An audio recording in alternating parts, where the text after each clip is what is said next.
Good morning, students. As we all know that we are studying about voice, and today we are going to study the passive voice of present continuous tense. So, students, before reading about present continuous tense, that how we can change the active voice of present continuous tense into passive voice. So before studying that one, I would like to tell you some more important rules that we should note down. So first rule, what is that? Students, मैं आपको कुछ important rules बताना चाहूँगा जिससे जो कि ज़रूरी है आपके लिए जानना before studying present continuous tense. तो हमारा पहला रूल ये होगा स्टूडेंट्स, पैसिव वॉइस सिर्फ ऐसे सेंटेंसेस की ही बन पाती है जिन सेंटेंसेस में वर्ब का ऑब्जेक्ट हो। दैट मीन्स हम ये कह सकते हैं कि जो वर्ब ट्रांजिटिव होते हैं सिर्फ उन्हीं वर्ब्स के टेंस को पैसिव वॉइस में चेंज किया जा सकता है। अदरवाइज अगर ऑब्जेक्ट नहीं होगा तो हम उस ऑब्जेक्ट को सब्जेक्ट में चेंज नहीं कर पाएंगे और हमारी पैसिव वॉइस का जो मेन रूल्स है वो फेल हो जाता है। दूसरा रूल स्टूडेंट्स, एक्टिव वॉइस में कुल 12 टेंस होते हैं। जैसा हम टेंस के बारे में पढ़े हैं, प्रेजेंट, पास्ट एंड फ्यूचर, और सबके 4 सब टेंसेज होते हैं। तो कुल मिलाकर हो गए 12 टेंस जो एक्टिव वॉइस में किए जा सकते हैं। मगर पैसिव वॉइस सिर्फ 8 टेंसेस की ही बनती है जो आपके सामने होंगे students. Present indefinite, present continuous, present perfect, past indefinite, past continuous, past perfect, future indefinite, future perfect. Students, बाकी 4 tenses that means 3 perfect continuous और एक फ्यूचर कंटिन्यूअस की पैसिव वॉइस नहीं बनती। So students, I would like to advance myself towards present continuous tense. How we can change the sentences of present continuous tense into passive voice. So first of all, we would like to see affirmative sentences. Just a table is going before you. You can see in active voice, I am writing a letter. मैं एक पत्र लिख रहा हूँ।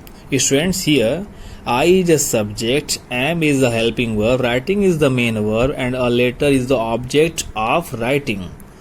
तो यहाँ पर a letter को अब पैसिव वॉइस में बनाया गया सब्जेक्ट और a letter के हिसाब से ही is लाया गया और यहाँ पैसिव वॉइस कंटिन्यूअस टेंस का जो वर्ब लगाते हैं वो is being, am being, are being बन जाता है। स्टूडेंट्स, इज एम आर के साथ हम बीइंग, BEING ऐड कर लेते हैं और उसके बाद पास्ट पार्टिसिपल फॉर्म और आई को ऑब्जेक्ट मी बनाने से पहले हम बाय लगा देंगे। So I am writing a letter जिसका पैसिव वॉइस हो गया a letter is being written by me. इसी तरह से she is playing hockey, she is playing hockey, इसे हम कह सकते हैं कि hockey is being played by her, hockey is being played by her. अगर हम बात करें प्लूरल सब्जेक्ट की, they are eating apples, they are eating apples, तो एप्पल्स यहां पर बनने का subject, apples are being eaten by them. So students, ये ट्रांसफॉर्मेशन अफर्मेटिव के हिसाब से था। अब हम now we are going to talk about negative sentences. हम इसे कैसे चेंज करेंगे students? For example, one table is in front of you, I am not writing a letter, मैं एक पत्र नहीं लिख रहा हूँ। सेम कंडीशन रहेगा, और लेटर को लाएंगे सब्जेक्ट के रूप में, उसके बाद इज और बीइंग से पहले हम नॉट का प्रयोग कर लेंगे और letter is not being written by मी।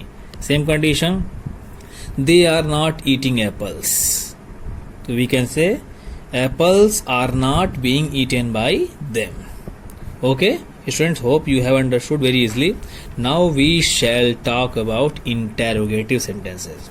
हम कुछ एग्जाम्पल्स इंटेरोगेटिव्स के देखेंगे कि इन्हें कैसे चेंज किया जा सकता है। फॉर एग्जाम्पल, ऐसे सेंटेंसेस पहले वाले जो that starts with helping verb. Students, interrogative sentences 2 type के होते हैं। पहला starting with helping words and second one starting with WH words. So example is before you, am I writing a letter, am I writing a letter. So students, जैसा कि पहले discussion हो चुका है कि एम यहाँ पर आया है आई के लिए, क्योंकि आई सब्जेक्ट है। अब हम पैसिव वॉइस में जो अ लेटर ऑब्जेक्ट है उसे बनाएंगे सब्जेक्ट, तो उसके हिसाब से इज पहले आ जाएगा, इज अ लेटर, उसके बाद बीइंग, फिर रिटेन, फिर बाई, और आई जो सब्जेक्ट था बन जाएगा ऑब्जेक्ट मी का। Is a letter being written by me. Next sentence is in front of you. Are they eating apples, are they eating apples. Students again we can see here, अब apples के हिसाब से are पहले ही आ जाएगा, are apples being eaten by them. Students अब बारी आती है WH वर्ड्स की। हम ये देख लें कि WH वर्ड्स वाले सेंटेंसेस कैसे पैसिव वॉइस में चेंज किए जाते हैं। For example, whom are they teaching, वे किसको पढ़ा रहे हैं। सो स्टूडेंट्स अब यहाँ पे क्वेश्चन आता है कि whom को कैसे चेंज किया जाए, क्योंकि ये क्वेश्चन वर्ड्स हैं जो अपने स्थान से हटते नहीं हैं, मगर ये ऑब्जेक्ट होने के कारण सब्जेक्ट में यही चेंज हो जाएगा। whom का सब्जेक्ट होता है who, और क्वेश्चन वर्ड्स अपना स्थान नहीं छोड़ेगा, इसलिए who का प्रयोग पहले ही करना पड़ेगा। So who are being taught by them, they जो यहाँ पर सब्जेक्ट था वो बाद में चला आएगा, तो who are being taught by them. Next sentence, who is helping you, who is helping you. Students who के लिए तरीके दो होते हैं, या तो हम बाई को पहले लेते हैं या बाई को बाद में। तो who के लिए हम चेंज कर सकते हैं by whom, by whom are you being helped, by whom are you being help, या फिर हम ये भी कह सकते हैं who are you being helped by, who are you being helped by. So students, these are some examples of interrogative sentences. Now we shall have a look at interrogative negative sentences. For example, am I not writing a letter? क्या मैं एक पत्र नहीं लिख रहा हूँ। Condition same है, बस हम बीइंग से पहले नॉट का प्रयोग कर लेंगे और बाकी चीजें वही चलती रहती हैं। Is a letter not being written by me. Next sentence for WH words, what are you not doing, what are you not doing? So in case what is not being done by you, what is not being done by you. Next sentence, who is not helping you? We can make by whom are you not being helped, by whom are you not being helped. So students, these were some examples of negative and interrogative sentences. Hope that with these easy examples you have understood the topic properly. I think from next video you can make other sentences very comfortably. So I would like to assign you homeworks that is in front of you.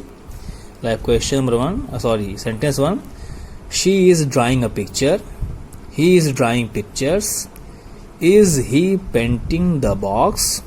Are they not doing it? Am I not helping the poor? The peon is ringing the bell. The police is not arresting the thieves. Someone is helping Mohan. Is anyone helping the poor?